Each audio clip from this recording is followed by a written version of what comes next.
Six Tamil Nadu fishermen released from Lankan prison arrive at Chennai. Six मतलब छः। TN यहाँ पे short form है तमिलनाडु का। फिशरमैन का मतलब होता है मछुआरा। फिशरमैन यहाँ पर प्लूरल नाउन है।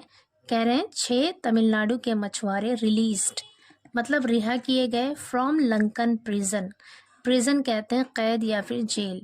लंका की जेल से या लंका की कैद से। अराइव पहुंचे, एट चेन्नई चेन्नई पहुंचे।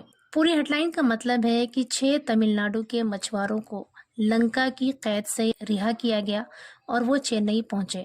यहाँ पर रिलीज्ड वर्ब की थर्ड फॉर्म है क्योंकि ये सेंटेंस पैसिव वॉइस है।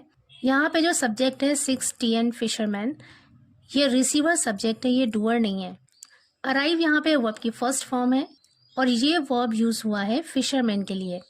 क्योंकि फिशरमैन यहाँ पे प्लूरल नाउन है इसलिए यहाँ पर प्लूरल वर्ब का यूज हुआ है। और की फर्स्ट फॉर्म चाहे सिंगुलर हो या प्लूरल, उसका यूज प्रेजेंट इंडेफिनिट टेंस में करते हैं। न्यूज़पेपर की हेडलाइन में पास्ट के इंसिडेंट को भी प्रेजेंट में ही लिखते हैं, इसलिए यहाँ पर प्रेजेंट इंडेफिनिट टेंस का यूज है। पूरी स्टोरी देखते हैं। 6 fishermen from Tamil Nadu's Rameswaram arrived here after they were released from a prison in Sri Lanka, an official at the Chennai airport said on Thursday. 6 fishermen मतलब 6 मछुआरे फ्रॉम तमिलनाडु's रामेश्वरम, तमिलनाडु के रामेश्वरम से। यहाँ पे अपोस्ट्रोफी एस रिलेशन बता रहा है, इसका मतलब होता है का की के। तमिलनाडु के रामेश्वरम के 6 मछुआरे अराइव्ड मतलब पहुंचे। अराइव की सेकंड फॉर्म है यहाँ पर अराइव्ड और टेंस है पास्ट इंडेफिनिट। अराइव्ड पहुंचे हेयर यहाँ। आफ्टर दे वर रिलीज्ड, ये सेंटेंस पैसिव वॉइस है। वर्ब के साथ रिलीज्ड वर्ब की थर्ड फॉर्म है और टेंस है यहाँ पर पास्ट इंडेफिनिट। रिलीज मतलब होता है रिहा करना। वर रिलीज्ड मतलब रिहा किया गया। आफ्टर दे वर रिलीज्ड मतलब उन्हें रिहा करने के बाद। From a prison in Sri Lanka, from a prison या मतलब जेल से या कैद से। इन श्रीलंका, श्रीलंका के। कह रहे कि श्रीलंका की कैद से रिहा किए जाने के बाद 6 मछुआरे, तमिलनाडु के रामेश्वरम के 6 मछुआरे यहाँ पर पहुंचे। N official at the Chennai airport, Chennai airport पर एक अधिकारी ने सेट कहा ऑन थर्सडे, गुरुवार को। आगे कह रहे हैं their release was facilitated by the intervention of the central and state government, he said. Their release मतलब उनकी रिहाई। देयर मतलब उनका, और देयर यहाँ पर पॉसेसिव एडजेक्टिव है। रिलीज का पार्ट्स ऑफ स्पीच यहाँ पर क्या है ये आप कमेंट करके बताइए। वॉज फैसिलिटेटेड, फैसिलिटेटेड यहाँ पे वर्ब की थर्ड फॉर्म है और ये सेंटेंस पैसिव वॉइस है। फैसिलिटेट मीन्स होता है किसी काम को आसान करना, सुविधाजनक बनाना या संभव बनाना, मुमकिन बनाना। तो कह रहे हैं देयर रिलीज वॉज फैसिलिटेटेड यानी उनकी रिहाई को आसान बनाया गया या फिर संभव बनाया गया बाय द इंटरवेंशन। बाय यहाँ पर प्रपोजिशन है और इंटरवेंशन यहाँ पर नाउन है, और इंटरवेंशन का मतलब होता है दखल अंदाजी या फिर हस्तक्षेप। ऑफ द सेंट्रल यानी केंद्रीय या फिर मरकजी। स्टेट गवर्नमेंट्स मतलब राज्य सरकारों, ही सेड उसने कहा। कह रहे कि उनकी रिहाई को केंद्रीय और राज्य सरकारों की दखलंदाजी से या हस्तक्षेप से फैसिलिटेट किया गया यानी उसे संभव बनाया गया, उसे आसान बनाया गया। आगे कह रहे हैं the 6 men boarded a flight from Colombo and arrived at the airport here on Wednesday night. The 6 men मतलब वो 6 लोग। मैन का प्लूरल है यहाँ पर men। बोर्डेड मतलब सवार हुए। बोर्ड की सेकेंड फॉर्म है यहाँ पर बोर्डेड।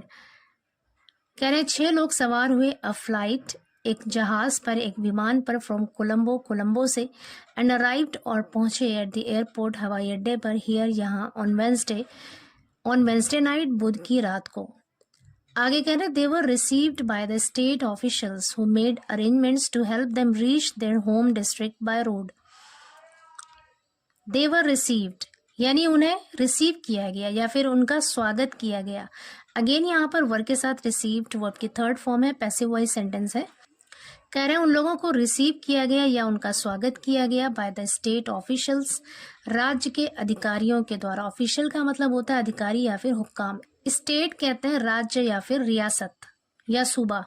कह रहे हैं कि राज्य के अधिकारियों के द्वारा उनका स्वागत किया गया। Who made arrangements, make arrangement का मतलब होता है व्यवस्था करना, इंतजाम करना। मेक की सेकेंड फॉर्म है यहाँ पर मेड और ये वर्ब है। अरेंजमेंट्स नाउन है यहाँ पे और ये प्लूरल नाउन है। कह रहे हु मेड अरेंजमेंट्स, जिन लोगों ने व्यवस्था की थी या फिर इंतजाम किया था, to help them reach. Help reach का मतलब है, टू हेल्प रीच का मतलब है यहाँ पर पहुंचाने में मदद करना या फिर पहुंचाना। टू हेल्प देम रीच यानी उन्हें पहुंचाने की व्यवस्था की थी। देयर होम डिस्ट्रिक्ट, उनके होम डिस्ट्रिक्ट में, होम डिस्ट्रिक्ट कहते हैं वो जिला जहां पर उनका घर था। बाय रोड, सड़क के जरिए। कह रहे सड़क के द्वारा, सड़क के जरिए उनके होम डिस्ट्रिक्ट में पहुंचाने की जिन लोगों ने व्यवस्था की थी, इंतजाम किया था, उन स्टेट ऑफिशियल्स यानी राज्य अधिकारियों के द्वारा उन लोगों का स्वागत किया गया, उन्हें रिसीव किया गया। आगे कह रहे the fishers who had set out for fishing on January 12 were arrested by the Lankan coast guard allegedly for crossing the maritime border and their vessel was impounded. The fishers यानी वो मछुआरे, हु जो, had set out. Set out एक phrasal verb है और इसका मतलब होता है रवाना होना।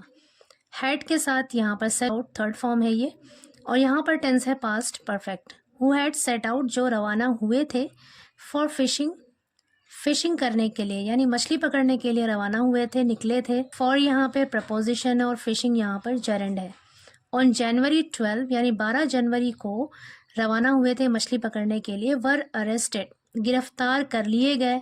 Bye the Lankan coast guard, coast guard कहते हैं तट रक्षक, यानी साहिल पर जो गार्ड तैनात थे श्रीलंका के, उनके जरिए वो पकड़ लिए गए। अलेजेडली मतलब कथित तौर पर, जैसा कि बताया जा रहा है। फॉर क्रॉसिंग यानी पार करने के आरोप में। फॉर यहाँ पे अगेन प्रपोजिशन है और क्रॉसिंग यहाँ पर जेरेंड है। द मैरीटाइम बॉर्डर, मैरीटाइम का मतलब होता है समुद्री, बॉर्डर मतलब सीमा या फिर सरहद। कह रहे हैं समुद्री सरहद या समुद्री सीमा को पार करने के आरोप में कथित तौर पर लंका के कोस्ट गार्ड तटरक्षक थे, उन लोगों ने अरेस्ट कर लिया। एंड देयर वेसल, और उनकी नाव, वेसल यहाँ पर, वेसल का मतलब है यहाँ पर नाव, और उनकी नाव वॉज इम्पाउंडेड। अगेन यहाँ पर वॉज के साथ इम्पाउंडेड वर्ब की थर्ड फॉर्म है, पैसिव वॉइस सेंटेंस है, और इम्पाउंड मीन्स होता है जब्त करना। वॉज इम्पाउंडेड मतलब जब्त कर ली गई, और उनकी नाव जब्त कर ली गई। They were later produced before a court and remanded. They were later produced, verb के साथ प्रोड्यूस्ड अगेन यहाँ पर वर्ब की थर्ड फॉर्म है, पैसिव वॉइस सेंटेंस है। प्रोड्यूस का मतलब है यहाँ पर पेश करना, लेटर मीन्स बाद में। देवर प्रोड्यूस्ड मतलब उन लोगों को पेश किया गया। देवर लेटर प्रोड्यूस्ड, उन लोगों को बाद में पेश किया गया। बिफोर अ कोर्ट, एक कोर्ट के सामने, यहाँ पर बिफोर का मतलब है सामने। एंड रिमांडेड, रिमांड का मतलब होता है हिरासत में भेज देना। एंड रिमांडेड, और हिरासत में भेज दिया गया। आगे कह रहे हैं it may be recalled that Tamil Nadu chief minister M.K. Stalin wrote to union external affairs ministers S. Jaishankar seeking the immediate intervention of the center in securing the release of the arrested men. It may be recalled.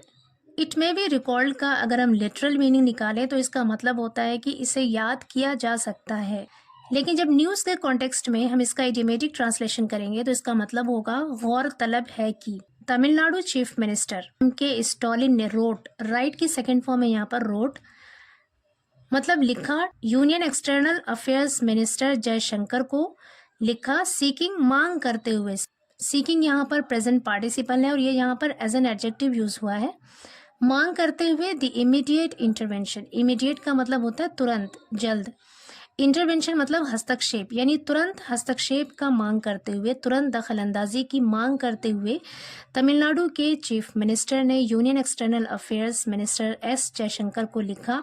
Of the centre, केंद्र के या फिर मरकज के। इन securing, secure means होता है सुनिश्चित करना या फिर महफूज करना। इन यहाँ पर प्रपोजिशन और सिक्योरिंग यहाँ पे जेरेंड है, इसका मतलब है सुनिश्चित करने के लिए। द रिलीज, रिहाई को, रिलीज यहाँ पर एज अ नाउन यूज हुआ है।